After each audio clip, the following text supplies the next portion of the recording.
अस्सलाम वालेकुम दोस्तों, उम्मीद करता हूँ सब लोग खैरियत से होंगे। ये देखो मलेशिया में अभी टाइम जो है बज चुका है 7:15, दिन के 7:17 हो चुके हैं। फिर भी देख सकते हो कि मलेशिया में इतनी ज़बरदस्त बारिश लगी हुई है और मैंने रोज़ा के लिए जाना था मस्जिद, तो मस्जिद नहीं जाने होगा, तो अभी मुझे घर पर ही सारा इंतज़ाम करना है।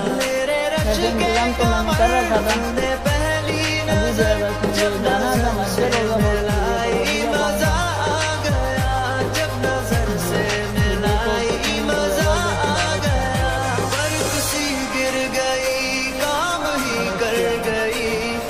खुदा तेरी कुदरत। बहुत रोज़े जो होते हैं ना ठंडे हो जाते हैं मलेशिया में।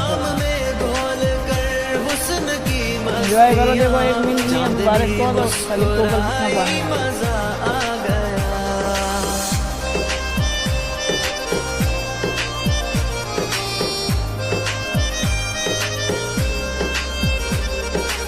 मैं आप लोगों को अपने घर की खिड़की से दिखा रहा हूँ। माय गॉड, ऊपर बारिश भी बहेगी वैसा इसके तो मोबाइल के। ये देखो कितनी ज़बरदस्त बारिश।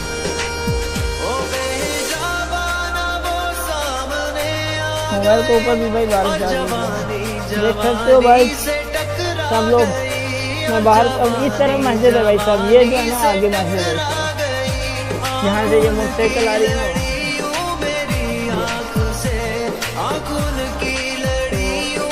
इधर भी एक नीचे रेस्टोरेंट है, लेकिन ऊपर तो नहीं दिखा सकता, बारिश हो रही है। उम्मीद करता हूँ कि आप लोगों को वीडियो अच्छी लगी होगी। अच्छी लगी तो शेयर जरूर कर देना और लाइक पे ठोक देना।